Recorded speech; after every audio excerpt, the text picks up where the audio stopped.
네, 시작하겠습니다. 오늘은 산상수훈 세 번째 시간입니다.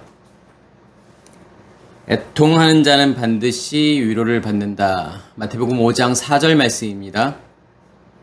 애통하는 자는 복이 있나니 그들이 위로를 받을 것이며. 아멘.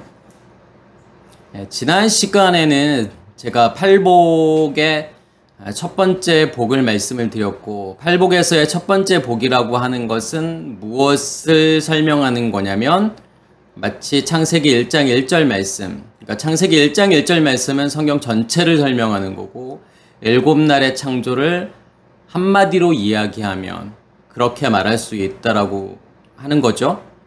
그래서 8가지의 복 중에서 맨 처음에 나오는 복은 심령이 가난한 자는 복이 있나니 천국이 저희 것이며, 이게 첫 번째 나오는 복이죠. 그게 창세기 1장 1절을 설명한다라고 말씀을 드렸고, 그 다음에 이제 그 다음 나오는 7가지 복이 무엇을 설명하는 거냐면 7날의 창조를 설명하고 있는 거예요. 그래서 지난 시간에는 큰 그림을 보여드렸어요. 창세기 1장 1절이 무슨 의미가 있는지, 결국은 하나님께서 뭘 만들기를 원하시는 거냐면 천국이라고 하는 것을 만들기를 원하시는 거죠. 그러면 천국이라고 하는 것은 결국은 7날의 창조의 완성인 샤바트를 이야기하는 거죠. 하나님과의 연합을 이야기하는 거예요.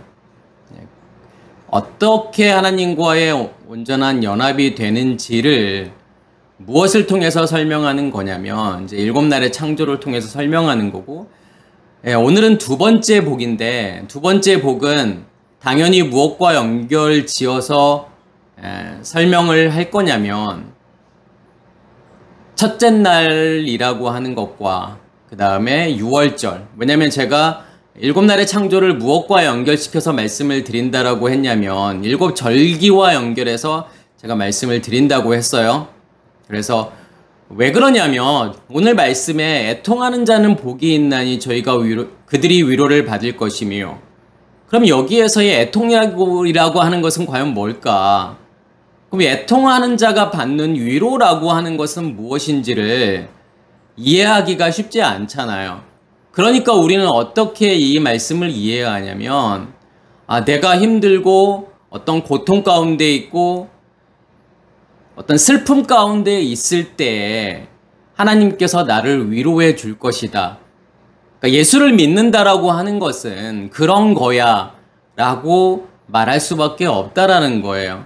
그래서 애통이라고 하는 것의 진정한 의미를 이해하고 위로라고 하는 것의 진정한 의미를 이해하기 위해서는 우리가 무엇을 깨달아야 되는 거냐면 7날의 창조를 이해하셔야 돼요. 그래서 첫째 날이라고 하는 것이 무슨 의미가 있는지, 하나님께서 빛이 있으라고 하니까 빛이 있었다. 그 빛이 빛과 어둠을 나누었다. 이것의 의미를 이해하지 못하면 애통이 무엇인지를 이해할 수 없다라는 거예요. 그러면 당연히 위로가 무엇인지도 이해할 수 없다라는 거죠. 또한 우리가 6월절을 이해하지 못하면 그 애통을 이해할 수 없다라는 거죠. 그러한 관점에서 7날의 창조라는 관점에서, 그리고 7절기라는 관점에서 무엇을 이해하셔야 되는 거냐면 오늘 예수님의 말씀을 이해하셔야 돼요.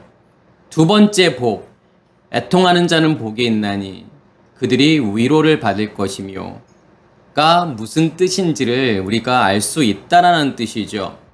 그러면 맨 먼저 나오는 단어가 어떠한 단어인 거냐면, 지난 시간에도 말씀을 드렸던 것처럼 에쉐르라는 에쉐르라는 단어가 먼저 나오죠.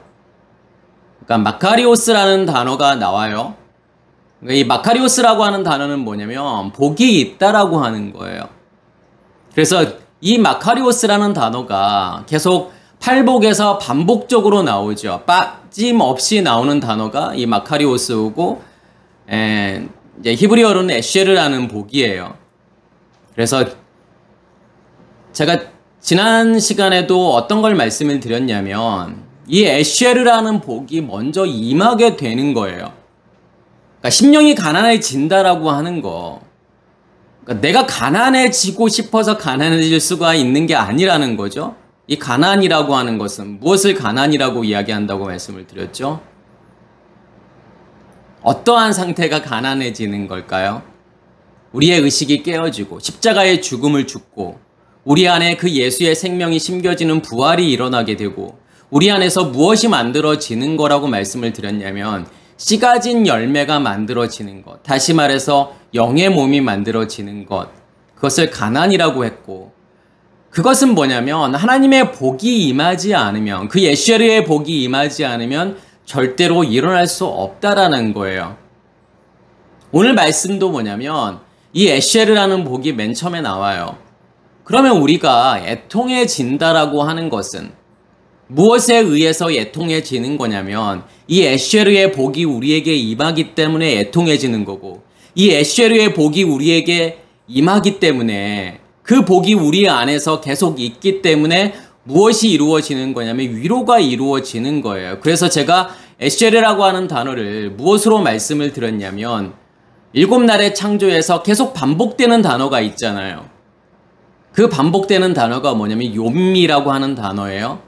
그래서 첫째 날을 이해할 때 욤 에하드, 그다음에 욤 쉐니, 욤 쉴리시, 둘째 날, 셋째 날 계속 욤이라고 하는 단어가 들어간다고요. 그 욤이라고 하는 정체는 무엇이라고 말씀을 드렸냐면 내가 예수와 함께 십자가의 죽음을 죽고 그 생명이 다시 말해서 그 빛이 내 안에 간직되어졌을 때 7 등불이 내 안에서 타오르고 있을 때 그것을 무엇이라고 하는 거냐면 욤이라고 하는 거예요. 그래서 욤이라고 하는 것은 어떻게 번역이 되는 거냐면 날이라고 하는 단어로도 번역이 되고 낮이라는 단어로도 번역이 되죠. 하나님의 시간이 시작이 되었다라는 거예요. 어떠한 일이 일어났기 때문에요. 베레시트가 내 안에서 일어나기 때문에요. 태초가요. 그러니까 태초라고 하는 것은 예수님의 십자가의 죽음과 부활을 이야기하는 거고 그 일이 내 안에 일어났기 때문에 그 결과물로 무엇이 만들어진 거냐면 욤이라고 하는 하나님의 시간이 시작이 되었다라는 거예요. 그게 우리에게 무엇으로 임하게 되는 거냐면 복으로 임하게 되는 거예요. 왜 그러냐면 첫째 날부터 7째 날까지의 모든 일들을 가능하게 하는 것은 그 원동력이라고 하는 것은 결국은 뭐라는 거죠? 하나님의 일하심인데 하나님의 일하심이라고 하는 것을 무엇을 통해서 설명하는 거냐면 이 욤이라고 하는 단어를 통해서 설명하시는 거예요. 다시 말해서 하나님이 내 안에 존재하고 있다라는 거죠. 하나님께서 내 안에 존재하고 있기 때문에 이 모든 일들, 첫째 날부터 7째 날까지 샤바트까지의 모든 일들이 우리 안에서 이루어진다는 사실이에요. 그래서 이 에쉐르라고 하는 단어는 정말 중요한 거죠. 이 복이 임하지 않으면 우리는 어떠한 상태로 살 수밖에 없는 거냐면 어두움 가운데 있을 수밖에 없는 거예요. 성경에서 어두움이라고 하는 것을 무엇이라고 이야기하는 거냐면 선악의 지식의 나무라고 이야기하는 거예요. 무엇에 의해서 살아가는 거냐면 용에 의해서 용이 만들어 놓은 바닷짐승과 땅의 짐승, 그것이 만들어 놓은 우상, 그것이 만들어 놓은 표, 그것에 의해서 살 수밖에 없다라는 거예요. 그래서 하나님의 복이 임했다라고 하는 것은 정말 중요한 사건이고 이 복이 우리에게 진정 임했다라고 하는 것은 이것보다 더 큰 복이 있을 수 있을까요? 그래서 제가 성경에서의 복이라고 하는 것은 무엇을 말씀을 드렸냐면 에쉐르의 복과 바라크의 복, 이 두 가지의 복밖에 없다고 말씀을 드렸잖아요. 내가 원하는 것을 가지는 게 복이 아니라니까요. 하나님께서 내 안에 임하시는 거, 하나님께서 일하심이 복인 거고 그 일하심에 의해서 바라크의 복이라고 하는 것은 내가 하나님께 온전히 엎드려지는 것, 하나님께 복종되어지는 것, 그것을 복이라고 이야기하는 거예요. 그러면 여기에서 나오는 애통이라고 하는 것은 무엇을 이야기하는 걸까요? 펜테오라는 단어를 쓰죠. 이 펜테오라고 하는 단어는 슬퍼하다, 근심하다, 애통하다 이런 뜻이 있어요. 히브리어로는 아발이라고 하는 단어를 쓰죠. 그러면 우리가 궁금한 게 과연 그러면 내가 생각하고 있는 그런 애통, 근심, 슬픔이 아니라면 그러면 성경에서 말하는 이 애통이라고 하는 거, 이 슬픔이라고 하는 것은 무엇을 이야기하는 걸까요? 어떠한 애통을 이야기하는 거죠? 성경에서 가장 중요한 사건이라고 하면 무엇을 들 수가 있을까요? 십자가의 사건이죠. 우리가 마태복음 5장 1절과 2절 말씀을 이해하시면 그 애통의 정체가 무엇인지를 알게 돼요. 왜 그러냐면 마태복음 5장 1절, 2절의 결과물이라고 하는 것이 결국은 뭐냐면 애통이라고 하는 거예요. 4절의 애통을 이야기하는 거죠. 그러면 제가 지지난 시간에 마태복음 5장 1절과 2절을 말씀을 드렸어요. 어떻게 말씀을 드렸죠? 예수께서 무리를 보시고 산에 올라가 앉으시니, 결국은 예수께서 무리를 보시고 산에 올라가 앉으셨다라고 하는 것은 그들에게 지금 무엇을 비추게 되는 거냐면 빛을 비추게 되는 거잖아요. 우리라고 하는 산, 우리의 의식이라고 하는 산에 예수께서 어떻게 하신 거냐면 올라가 앉으셨다라는 거예요. 그렇게 되었을 때 내가 누구를 향하게 될까요? 하나님을 향하게 되는 거죠. 하나님을 바라보게 되는 거예요. 하나님을 찾게 되는 거예요. 하나님을 원하게 되는 거예요. 그래서 내 안에 생기는 갈급함, 갈증이라고 하는, 하나님을 향한 갈급함이라고 하는 것도 내가 가지고 싶어서 가질 수 있는 게 아니라고 했죠. 그게 은혜라고 했어요. 누구에게나 주어지는 은혜가 아닌 거예요. 택하신 자들에게 주어지는 은혜예요. 그 빛을 비추게 되니까 우리가 하나님을 향하게 되고, 예수께서 입을 열어 가르쳐 이르시되, 예수께서 입을 열어서 우리에게 말씀을 가르친다라고 하는 것은 무엇을 위해서 가르치는 거냐면, 성경은 그것을 무엇이라고 이야기하는 거냐면 회개라고 이야기하는 거예요. 우리의 의식을 깨는 거예요. 아, 그게 복음이 아니었구나.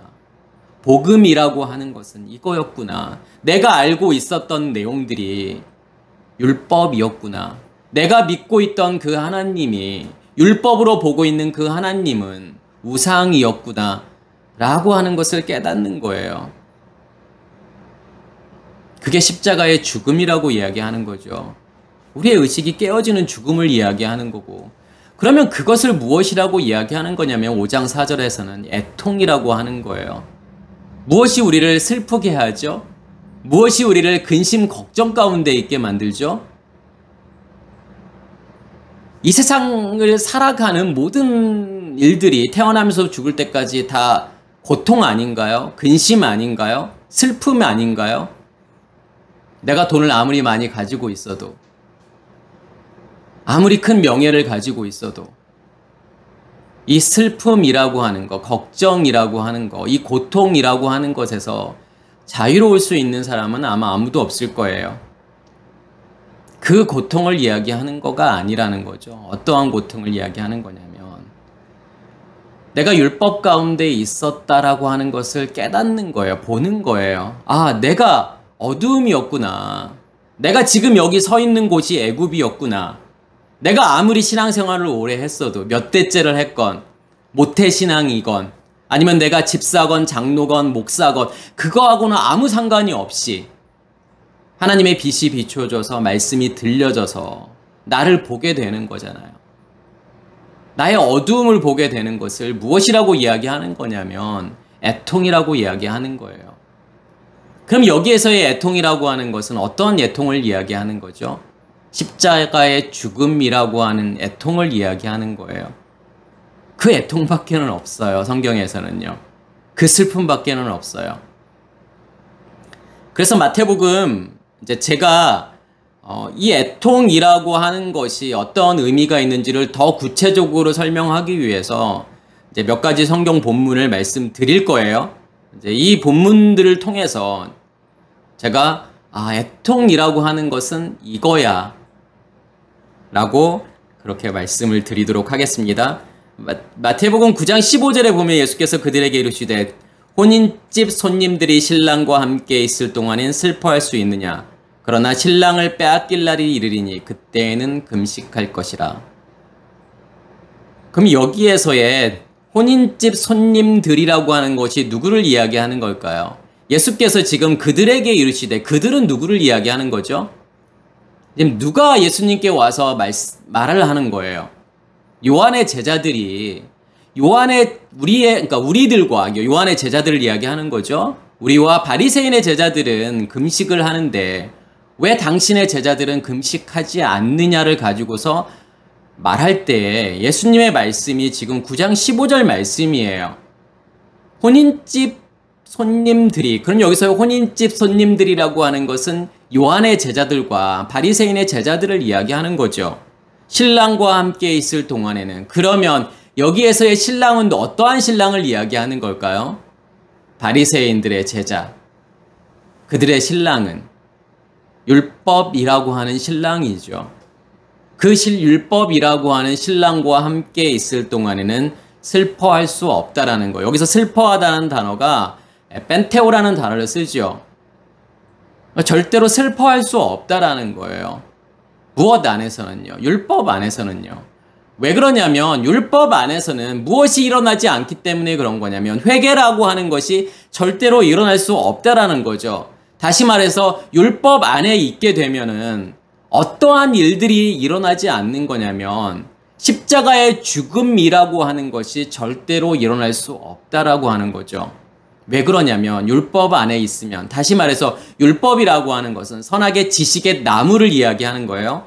선악의 지식의 체계를 이야기하고 그 질서를 이야기하는 거예요. 거기에서 그 상태로 보는 하나님은 진짜 하나님이 아니기 때문에 그래요. 우리의 의식이라고 하는 것이 만들어 놓은 우상이기 때문에 그래요. 그러한 시스템으로 누구를 보고 있기 때문에 그런 거냐면 하나님을 보고 있기 때문에 회개가 일어날 수 없다라는 거고 십자가의 죽음일 죽을 수 없다라는 거죠. 그러나 신랑을 빼앗길 날이 이르리니 그때는 금식할 것이요. 신랑을 빼앗긴다라고 하는 것은 무엇을 이야기하는 거냐면 옛 남편의 죽음을 이야기하죠. 율법의 깨어짐을 이야기하고 율법의 죽음을 이야기하는 거고 이게 바로 십자가의 죽음을 이야기하는 거예요. 신랑을 빼앗긴다라고 하는 것은요. 그때에는 금식할 것이요. 어떤 금식을 이야기하게 되는 거죠? 그러면요. 여기에서의 금식이라고 하는 것은요. 율법 안에 있지 않게 된다라는 거죠. 그 율법의 말씀을 듣지 않게 된다라는 거잖아요. 그 양식을 먹지 않게 된다라고 하는 거죠. 우리가 이 금식이라고 하는 것을 여기에서는 이렇게 또 이해할 수 있고 또 무엇을 또 금식이라고 이야기하는 거냐면 성경에서 예수께서 부활하신 예수께서 40일 동안 제자들을 가르치잖아요. 그것도 무엇이라고 이야기하는 거냐면 그리고 예수는 떠나가죠. 그것을 성경은 또한 무엇이라고 이야기하는 거냐면 금식이라고 이야기하는 거예요. 그래서 만나라고 하는 것이 그치는 것도 금식이에요. 그래서 홍해를 건너는 사건도 금식인 거고 요단을 건너는 사건도 금식이에요. 아랫물이 그치는 거죠. 그러니까 예수의 말씀도 마찬가지예요. 아랫물이에요. 그 말씀도 어떻게 되냐면 그치게 된다라는 거죠. 그러니까 여기에 이 본문에서 말하고 싶은 건 뭐냐면 너희가 율법 안에 있으면 슬퍼할 수 없어. 애통할 수 없어. 그 애통이 무엇인지도 모르고 그 애통을 경험할 수 없는 거야. 그렇지만 그 율법이 깨어지게 되면 무엇을 경험하게 되는 거냐면 애통을 경험하게 되는 거죠. 그래서 제가 아까 애통이라고 하는 것이 무엇이라고 말씀을 드렸냐면 나의 모습을 보는 거예요. 내 안에 있는 율법을 보는 거고 내 안에 간직되어져 있는 선악의 지식의 나무가 존재하고 있음을 보는 것이 뭐냐면 그것을 성경에서 애통이라고 하는 거죠. 그러니까 무엇이 주어졌기 때문에 우리가 애통할 수 있는 거냐면 그 에쉐르의 복이 주어졌기 때문에 애통하는 거예요. 그러니까 누가 에쉐르의 복인 거예요, 그러면요. 그 예수가요. 그 예수가 우리에게 무엇으로 오신 거냐면 에쉐르의 복으로 오신 거예요.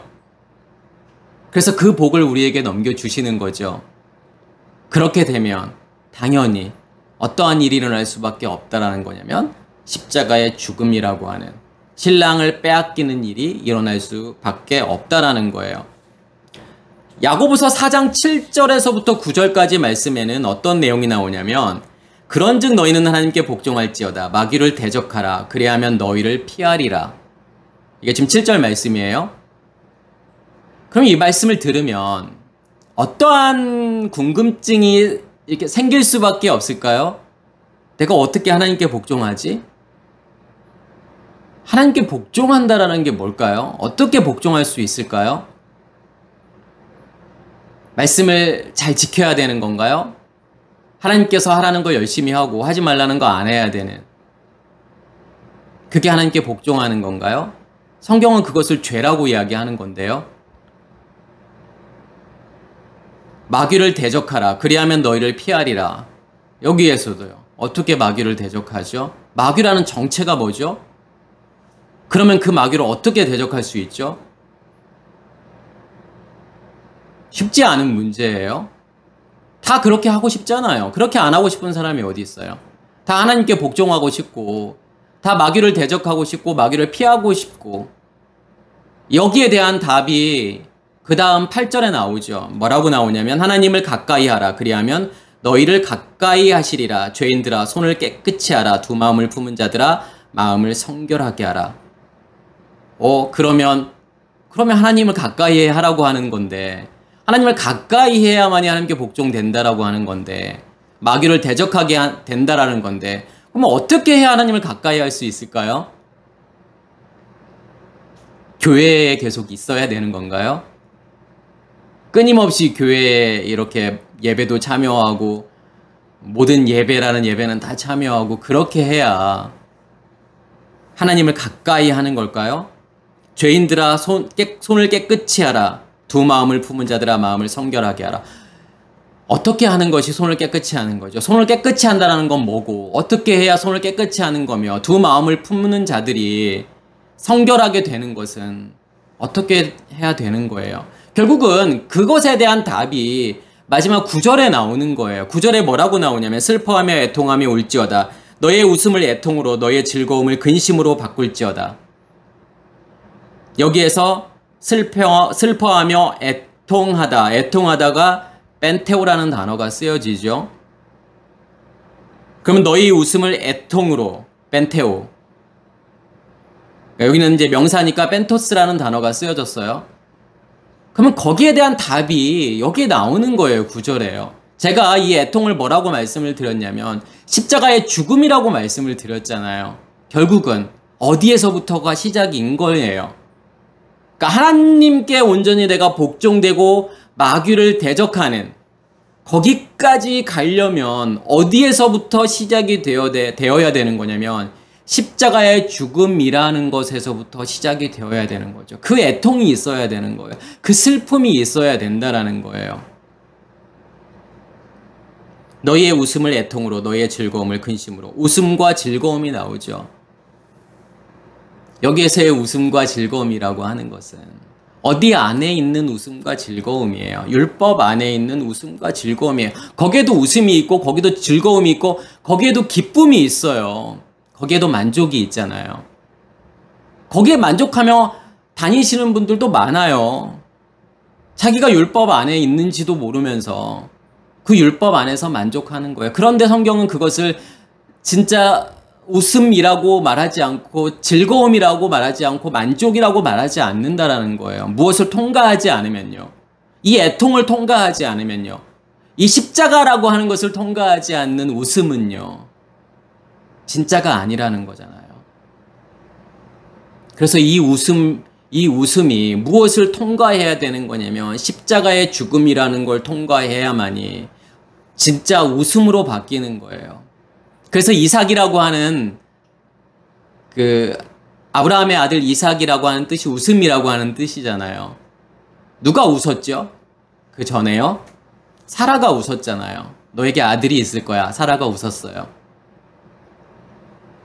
근데 하나님께서 이 십자가의 죽음이라고 하는 걸 통해서 그 웃음을 진짜 웃음으로 바꿔주시는 거예요.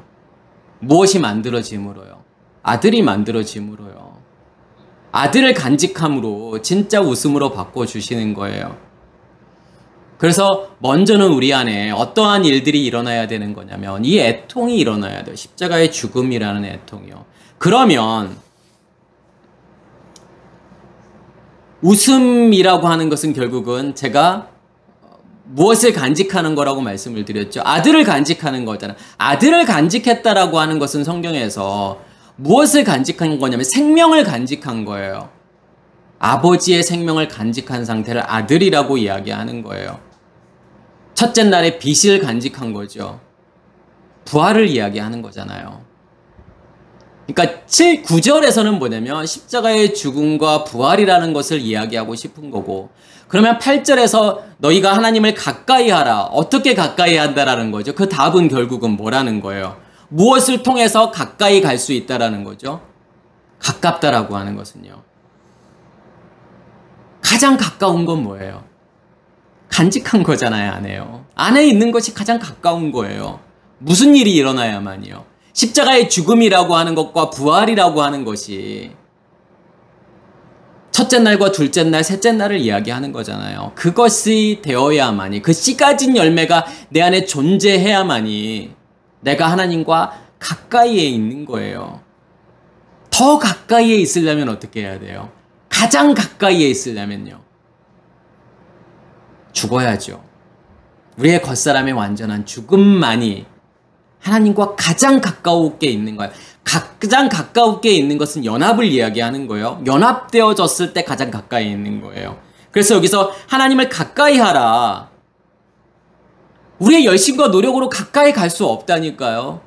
그렇게 될 수 있는 방법은 없어요. 종교 생활을 열심히 한다고 가까워지는 게 아니잖아요.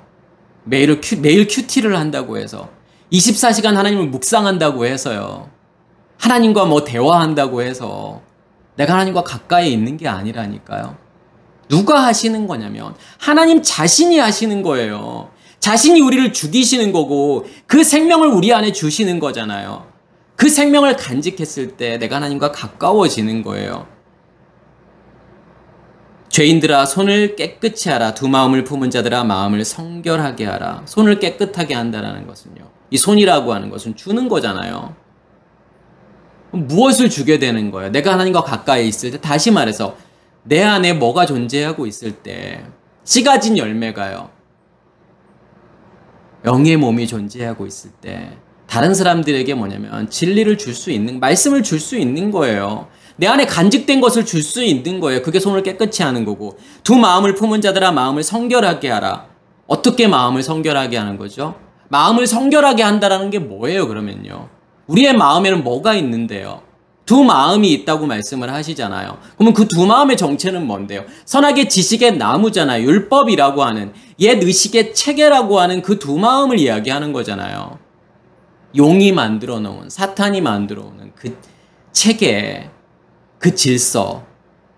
그러면 그 마음에 의해서 우리는 우리의 감정도 그렇고 우리의 생각도 그렇고 그것이 만들어내는 모든 의미들, 이러한 것들을 결국은 정결케 만든다라고 하는 것은 그것을 없애시는 거잖아요. 무엇이 그것을 없애시는 거죠? 내 안에 무엇이 만들어졌기 때문에요. 부활이요. 부활이 내 안에서 이루어졌다라고 하는 것은 무엇이 내 안에 존재하고 있는 거냐면 생명나무가 존재하고 있잖아요. 그 생명나무를 통해서 무엇을 없애시겠다라고 하는 거냐면 이 선악의 지식의 체계를, 이 나무를 없애시겠다라고 하는 거예요. 그게 우리의 마음이 정결해지고 우리의 마음이 깨끗해지는 거예요. 두 마음이 없는 거예요. 두 마음이 죽는 거예요. 그게요. 그렇게 되었을 때 7절 말씀이 가능해지는 거예요. 어떻게 가능해지냐면 마귀를 대적하는 거잖아요. 이 마귀라고 하는 정체가 뭐죠? 용. 계시록에서 용이라고 이야기하고 옛뱀, 사탄, 마귀라고 이야기한단 말이에요. 우리의 의식을 만들어내는 근원, 이 세상의 모든 의식들을 만들어내는 근원이 뭐냐는 거예요. 그것을 무엇이라고 이야기하는 거냐면 사탄이라고 이야기하고 마귀라고 이야기하고 용이라고 이야기한단 말이에요. 그러면 그것을 어떻게 대적하는 거예요? 무엇으로 대적하는 거예요? 하나님께서 주신 것으로요. 생명나무로요. 그래서 이 대적하다라는 단어가 안티스템이라는 단어를 써요. 그러니까 안티스템이라고 하는 단어는, 우리가 안티라고 하는 것은 뭘 이야기하는 거지? 뭔가에 반대하고 대항하다라는 뜻이 있고 뭐뭐 대신해라는 뜻이 있어요. 그러면 여기에서의 그 단어와 히스템이라는 단어의 합성어예요. 그러니까 히스템이라고 하는 단어는 건 놓다, 두다, 고정하다, 세우다라는 거예요. 그러면 사탄에 대항해서 뭔가가 세워져야 되는 거잖아요. 뭐가 세워져야 되는 거죠? 그래서 이 히스테미에서 온 단어가 대표적인 두 단어가 있어요. 우리가 너무 잘 알고 있는 두 단어가 있어요. 어떤 단어일까요? 스타우루스라는 단어가 있어요. 십자가죠. 그 다음에는요. 아나스타시스라는 단어가 있어요. 이 스타우루스라는 단어도 마찬가지고 아나스타시스라는 단어도 마찬가지고 동사 히스테미에서 온 단어예요. 결국은 뭐가 이루어져야, 뭐가 세워지고 뭐가 고정되어야 되는 거냐면 하나님의 것이 내 안에 임해야 되는 거예요. 십자가의 죽음이라는 걸 통해서, 그리고 부활이라고 하는 아나스타시스, 이것이 우리 안에서 이루어져야만이 누구를 대항하게 되는 거예요. 결국은요. 마귀를 대항하게 되는 거잖아요. 그걸 모르게 되면 나의 열심과 노력으로 대항하려고 해요. 마귀를 대항하는 뭐 그런 것도 있더라고요. 뭐 사탄을 대항하는 기도, 뭐 이런 것도 있더라고요. 그러면 그걸 매일 일어나가지고 이 마귀를 대적하는 기도, 이걸 매일 하게 되면 마귀가 대적이 되나요? 마귀가 죽나요? 마귀가 무서워하나요? 마귀가 우리를 피하게 되나요? 우리가 무엇을 해도요, 우리가 어떠한 노력과 열심을 다 한다고 하더라도 마귀를 대적할 수 없다니까요. 왜요? 그것은 우리의 의식의 근원이니까요. 그래서 어떻게 없애실 거예요? 우리의 마음을 우리가 조정할 수 있나요? 컨트롤할 수 있나요? 없잖아요. 일부는 가능할 수 있겠죠. 아, 내가 행복하자. 행복하게 살아야지. 슬퍼하지 말자. 그러면은 조금은 그게 위안이 될 수는 있겠지만 그렇게 가능한가요? 우리의 마음의 문제를 해결할 수 있을까요? 우울증이라고 하는 것도 우리의 마음의 문제인데 그걸 우리가 컨트롤할 수 있어요? 내일부터 이제 나 우울해지지 말아야지 이렇게 결단을 한다고 해서 우울해지지 않는 건가요? 행복해지나요? 기쁨으로 충만하게 되나요? 우리의 마음은 우리가 컨트롤할 수가 없어요. 왜 그러냐면 무엇이 만드는 거기 때문에요. 의식이라고 하는 것이 만들 거기 때문에요. 그러면 어떠한 의식이 우리의 마음을 만드냐의 문제잖아요. 하나님의 의식이 우리를 만드느냐, 우리의 마음을 만드느냐, 아니면 선악의 지식이라고 하는 그 옛 의식이, 그 사탄이, 그 용이 만들어내는 마음이냐, 어떠한 마음으로 내가 살고 있느냐의 문제예요. 이건 내가 선택할 수 있는 게 아니에요. 내가 결정할 수 있는 게 아니에요. 우리는 원래부터 그 선악의 지식에 체계라는 마음으로 살아가는 존재예요. 그러한 우리에게 하나님의 은혜가 임해서 하나님의 의식이 만들어지는 거잖아요. 그게 생명나무라고 말씀을 드렸잖아요. 그것으로 대적하는 거예요. 하나님의 것으로 대적하는 거지. 내가 어떤 주문을 외운다고 대적하는 게 아니에요. 뭘 열심히 해서 대적할 수 있는 게 아니라니까요. 그렇게 내 마음을 고칠 수 있는 게 아니라는 거예요. 그러면 너희를 피하리라. 이 피하다라는 단어가 튜고라는 단어를 쓰는 건데 피하다, 도망하다라는 뜻도 있고 사라지고 없어지다라는 뜻도 있어요. 무엇이 다 없어지게 되는 거예요. 우리의 겉사람이 다 죽어야 되는 거예요. 그게 마귀를 피하는 거예요. 그게 마귀를 대적하는 거예요. 마귀와의 싸움에서 이기는 거예요. 그게요. 영적 전쟁을 어떻게 하실 건데요? 뭐로 하실 거예요? 내 열심과 노력이라는 무기로는요, 절대로 대적할 수 없다니까요. 하나님의 것으로요. 하나님께서 주신 것으로요. 그게 첫째 날과 둘째 날의 것이잖아요. 빛과 말씀이잖아요. 그걸 한마디로 이야기하면 씨 가진 열매라고 이야기하는 거죠. 그것으로 대적하는 거예요. 그것으로 싸워 이기는 거예요. 시작은 뭐라고 말씀을 드렸죠? 애통이잖아요. 여기서도요. 십자가의 죽음이라고 하는.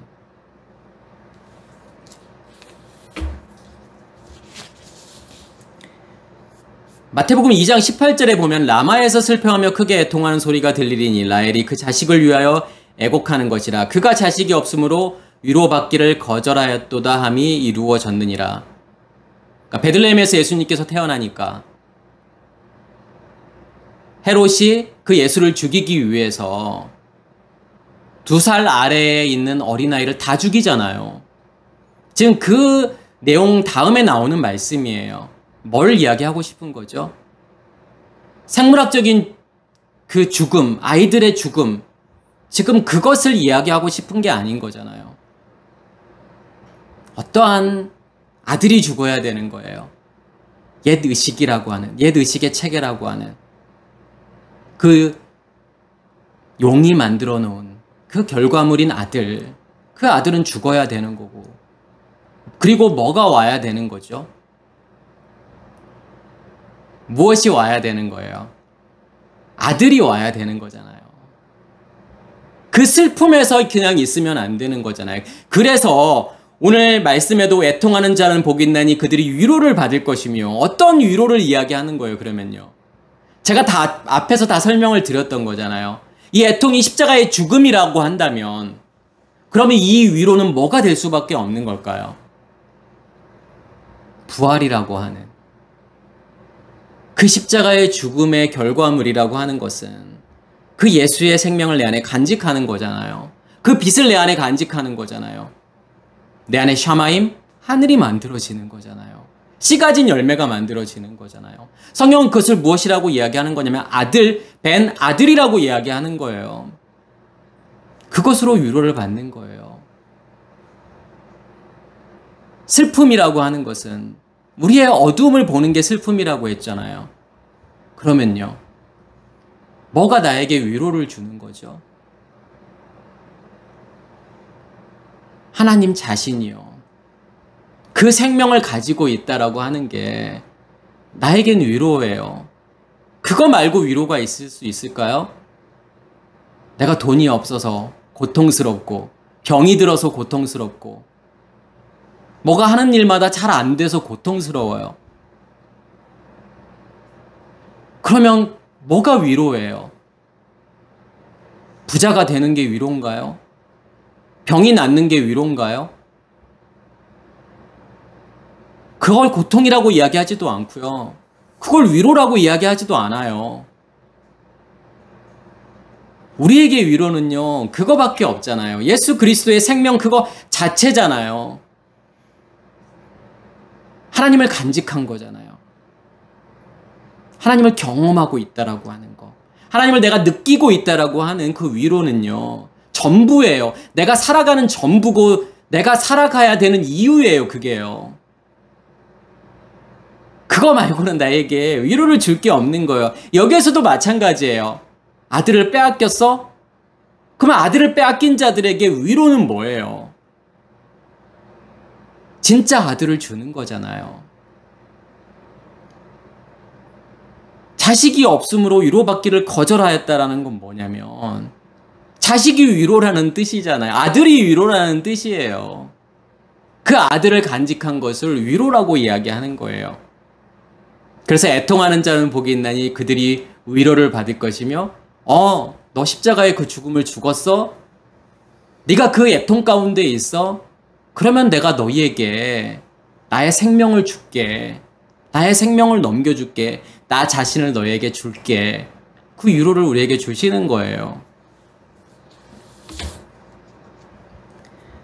창세기 5장 우리가 29절에 보면 또 이 위로라고 하는 단어가 나와요. 그러니까 위로라고 하는 단어는 이제 헬라어로는 파라칼레오라는 단어를 써요. 그러니까 파라칼레오라고 하는 단어는, 파라라고 하는 것은 뭐냐면 옆에 라는 뜻이고, 칼레오라고 하는 것은 부르다라는 뜻이에요. 그래서 파라칼레오라고 하는 것은 옆으로 부르다 라는 뜻이에요. 그래서 이 파라칼레오라는 단어가 성경에서 지금 시작 성경에서 108번이 나오는데, 가장 많이 번역이 된 것은 뭐냐면 부르다라는 거예요. 초청하다, 강권하다. 그래서 어떠한 내용으로 이제 요한복음에서는 안 나오고 마태, 마가, 누가복음에서는 나오냐면 예수를 청할 때, 그러니까 백부장 예수를 청할 때, 또 귀신 들린 자, 병든 자들이 예수를 청할 때, 강권할 때 어떠한 단어가 쓰여지냐면 이 빠라칼레오라는 단어가 쓰여지는 거예요. 그래서 뭐 청하다, 강권하다라는 뜻도 있고 이게 위로라는 뜻이 있어요.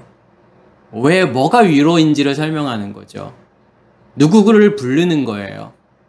누구를 옆으로 불러내야 되는 거예요. 누가 옆으로 와야 되는 거죠? 예수가요. 예수를 초청해야 되는 거잖아요. 예수를 청해야 되는 거잖아요. 그래서 그 예수가 내 안에 간직이 되게 되면 그것이 위로라고 말하고 싶은 거예요. 그리고 히브리어로는 어떤 단어를 쓰냐면 나함이라고 하는 단어를 써요. 근데 이 나함이라고 하는 단어가 위로하다, 긍휼히 여기다라는 뜻도 있고 회개하다라는 뜻도 있고 뭐 후회하다라는 뜻도 있어요.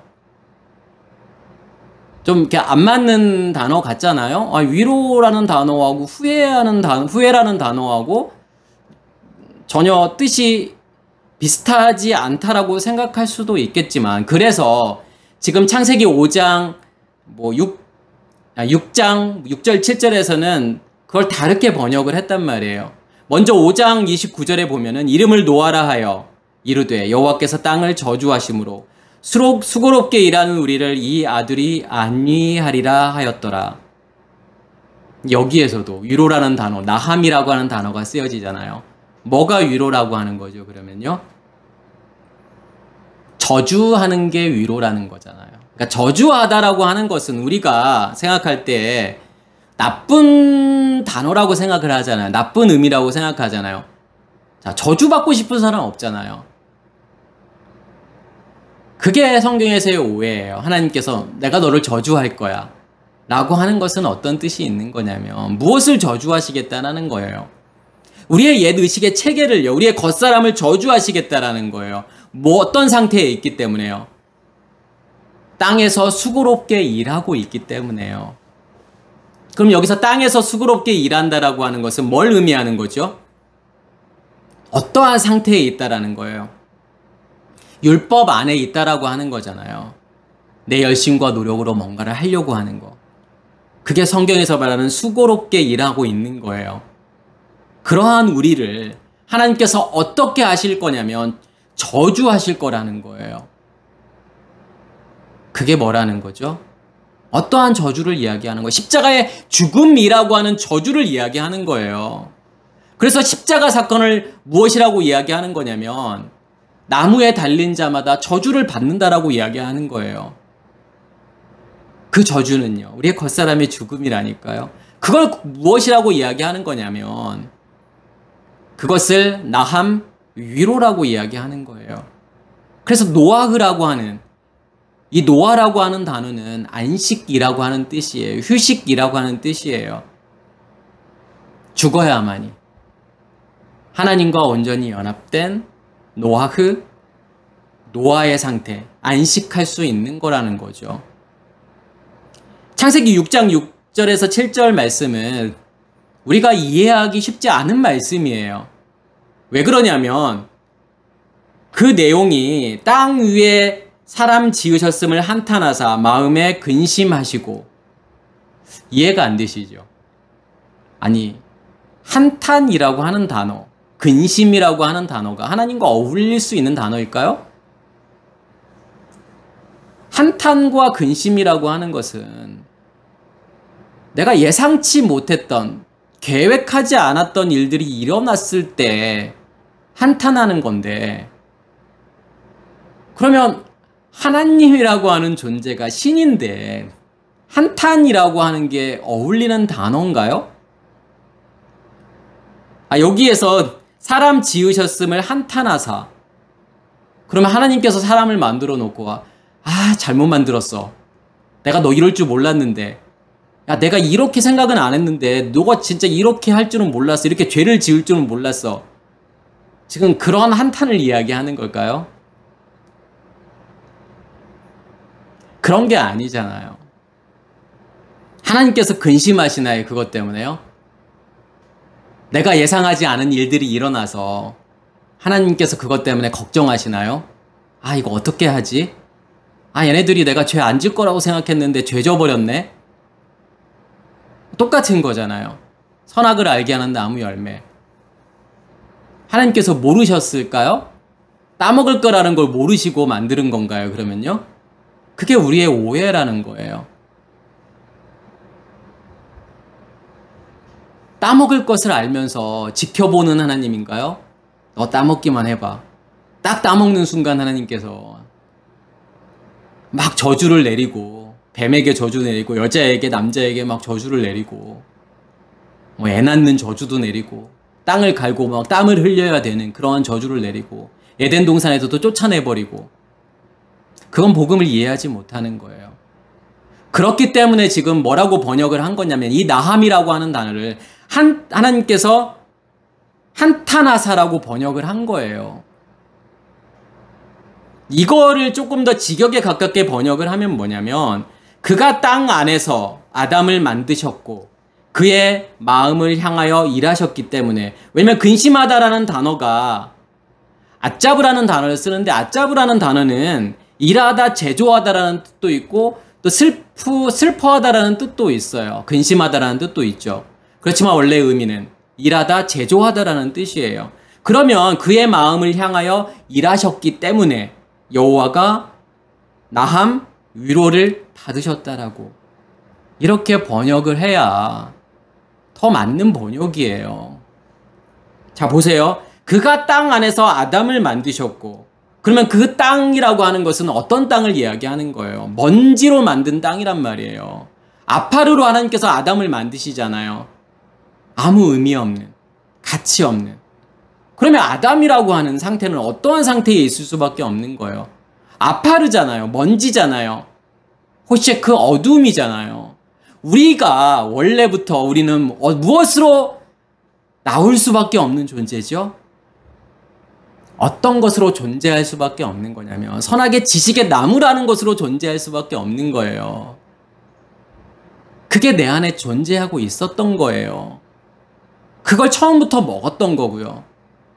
그렇지만 하나님께서 그게 무엇인지를 깨닫게 만드시는 거예요. 그 먹었다라고 하는 게, 먹는다라고 하는 것이 무엇인지를 보게 하시는 거예요.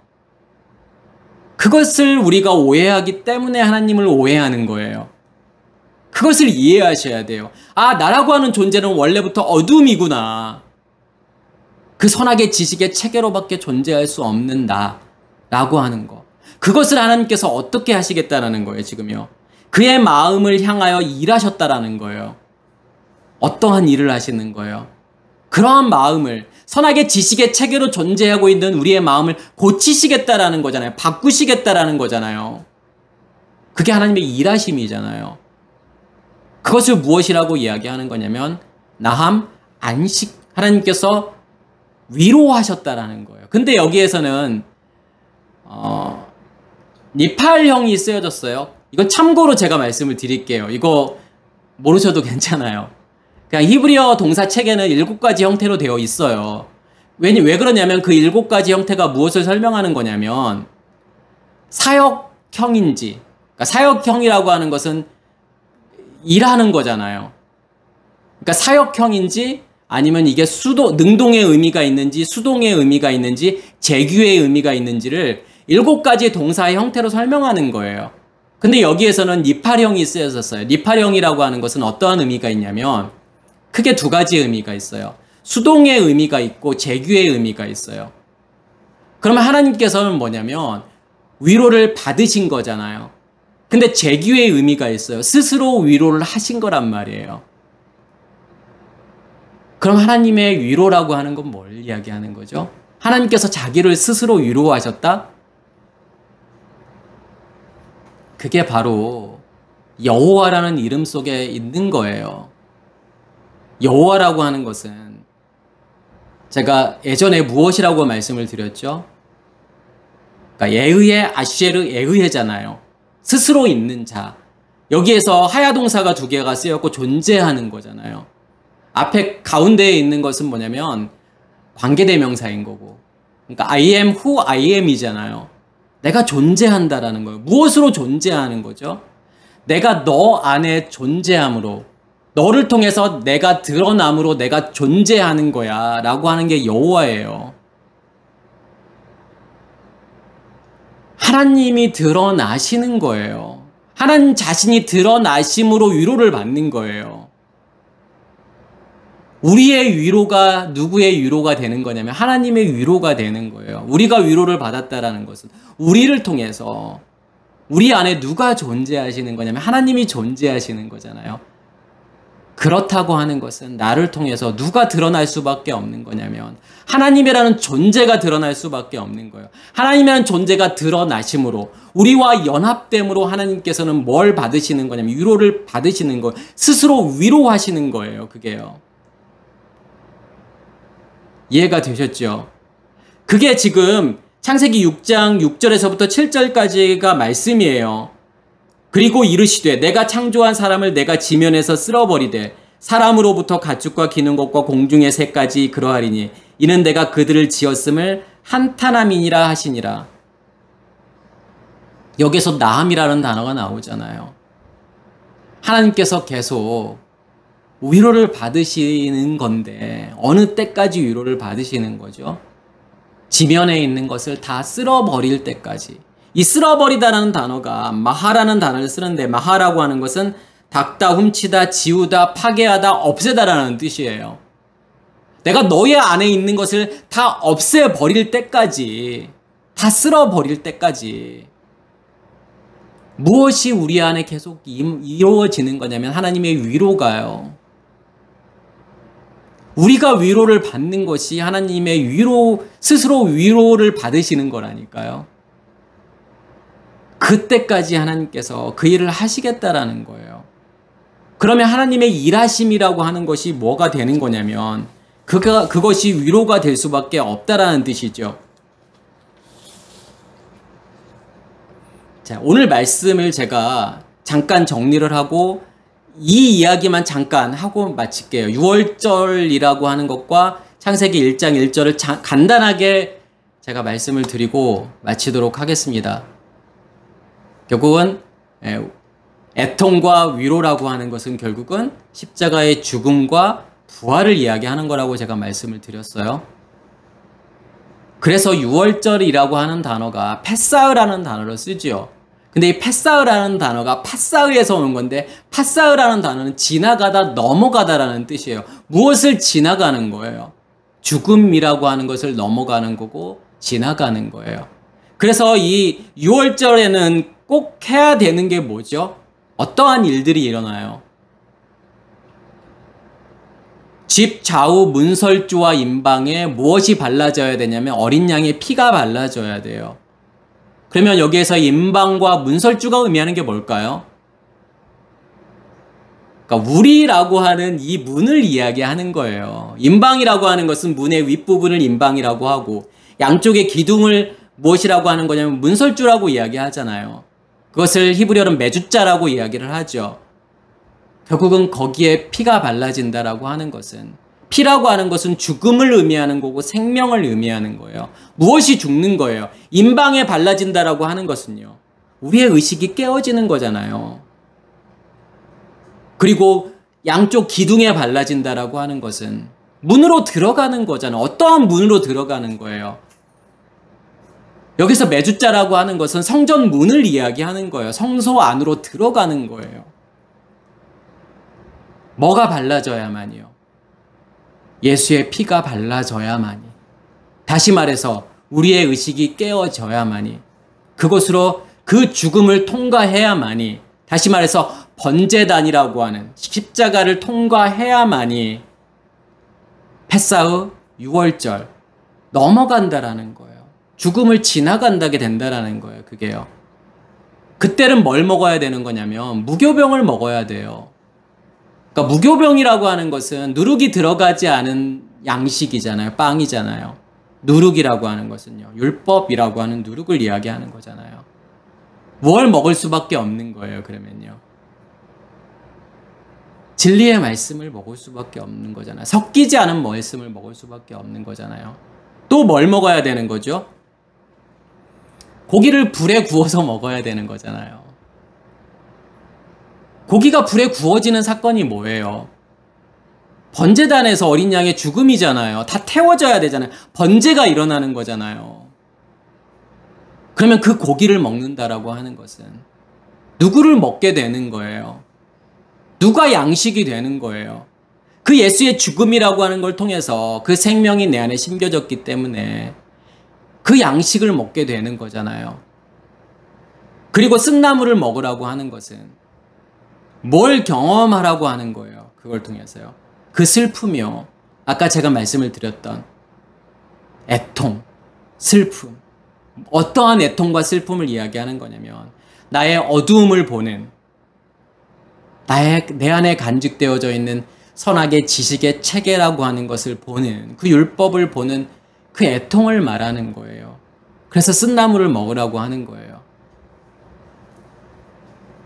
창세기 1장 1절 말씀도 그대로 이루어진 거잖아요. 우리 안에서요. 빛이 있으라고 하니까, 빛이 있었다라고 하는 것은 그 가운데 뭐가 존재하고 있는 거예요?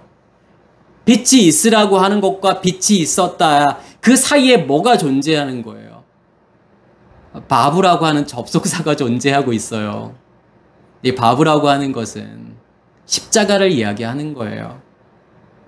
지금 그리고라고 번역이 돼 있잖아요. 빛이 있으라고 했다. 그리고 빛이 있었다. 그 가운데는 십자가의 죽음이라고 하는, 애통이라고 하는 게 있는 거예요. 그 애통을 지나야만이 뭐가 이루어지는 거냐면 그 빛을 간직하게 되는 거예요. 십자가의 죽음이라는 걸 통해서요. 그 빛이 우리 안에 간직되어져 있으면 그것이 뭐라고 이야기하는 거냐면 그게 위로라는 거잖아요. 무엇이 시작이 됐기 때문에 우리 안에 베레시트가 시작이 된 거잖아요. 욤이 시작이 된 거잖아요. 하나님의 시간이 시작이 되었는데요. 그것만큼 우리에게 위로를 주는 건 없잖아요. 그것 때문에 살아가는 거 아닌가요? 무엇을 위해서 이 땅을 살아가는 거죠? 하나님께서 왜 우리에게 선악의 지식의 체계로 시작하게 만드셨을까요? 무엇을 알라고요? 나로 존재하지 않는 것이 무엇인지, 나의 의식으로 존재하지 않는 모든 이 세상의 모든 의식들의 정체가 무엇인지를 보라는 거잖아요. 그래야만이 무엇의 가치를 이해하는 거냐면 하나님이라고 하는 가치요. 하나님의 말씀이라고 하는, 하나님의 의식이라고 하는 것이 어떠한 의미가 있는지를 알게 되잖아요. 하나님과 연합된다라고 하는 것이, 그 존재를 내가 느낀다라고 하는 것이, 그 존재를 내가 경험한다라고 하는 것이 어떠한 것인지를 보여주시는 거예요, 하나님께서요. 예, 우리 모두에게 이러한 위로가 있기를 간절히 소원합니다. 마치겠습니다.